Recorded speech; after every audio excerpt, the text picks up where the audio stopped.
Salutare, dragii mei! Astăzi o să fac pizza de casă. Tot de ce o să avem nevoie este făină, apă, drojdie, sare, zahăr, ulei de măsline și deja umplutura. Cel mai principal este sosul de roșii să-l aveți și cașcaval. Restul deja la preferința voastră. Eu am aici și salam și șunculiță, dar o să adaug și ciuperci, porumb, ananas, deci voi face mai multe gusturi de pizza.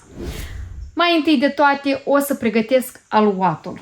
Avem aici apa caldă, adăugăm zahărul, drojdia, amestecăm și o lăsăm pentru vreo 10 minute deoparte, așa acoperit.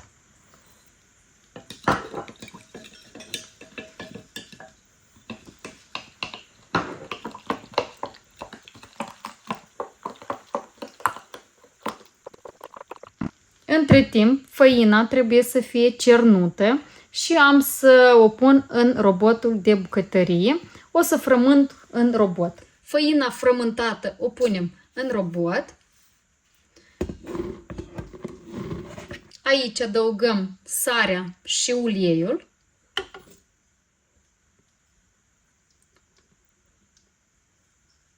După ce drojdia s-a activat, o turnăm și pe ea aici și amestecăm vreo 5-10 minute bine. Dacă voi veți frământa cu mâna, frământați vreo 15 minute, dar binișor.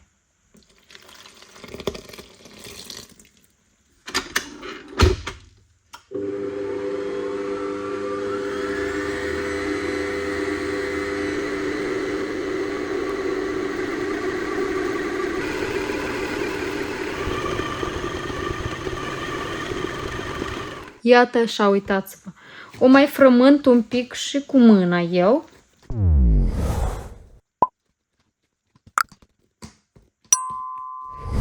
Acum eu împart în 4.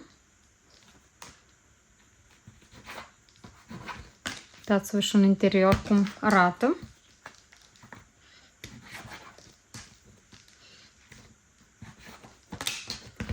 Așa. O fac biluțe.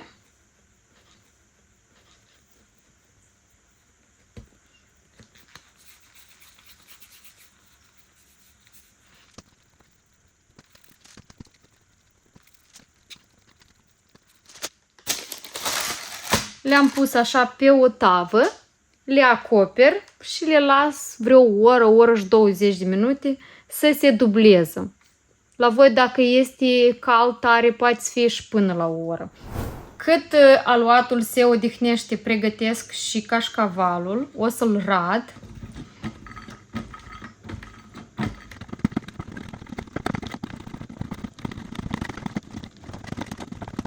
Prima pizza o să fie exotică, așa o numesc eu, care are ananas. Deci cașcaval, sos, ananas, porumb și șuncă.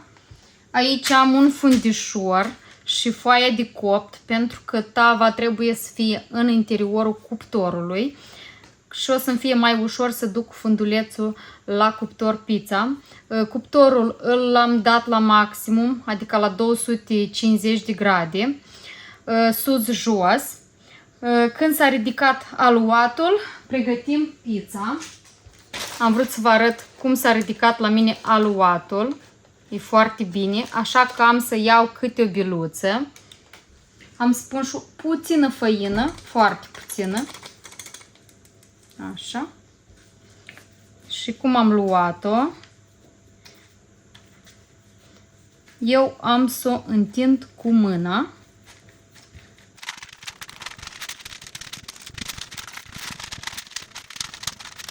Așa, acum, primul lucru ce facem,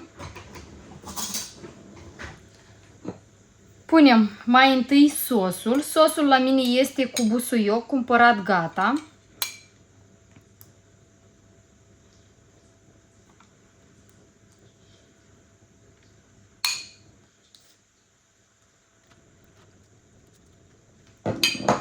Acum, foarte important, primul lucru ce facem, nu punem salamul, porumbul, dar punem mai întâi cașcaval.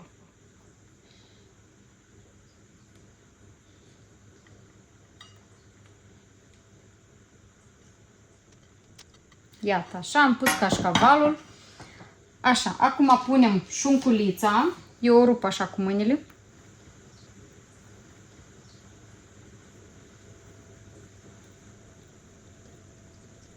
Porumbul.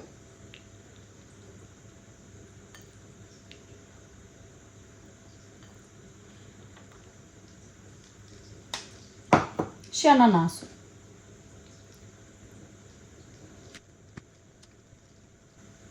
Și acum acoperim cu cașcaval.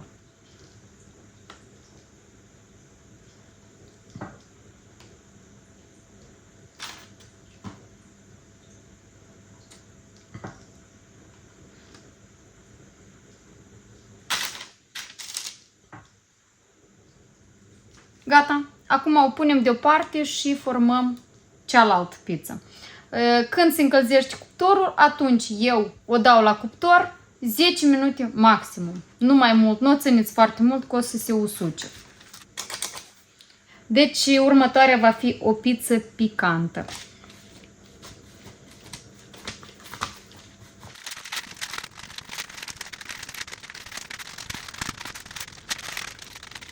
Aici la fel pun sosul de roșii, cașcaval, apoi pun salami, ardei iute și roșii.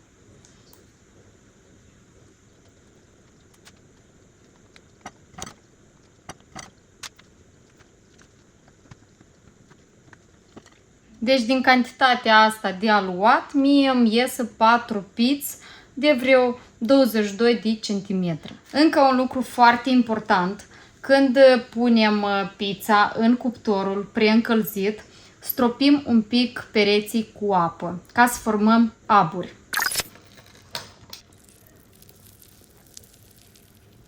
Prima pizza este gata, pizza exotică.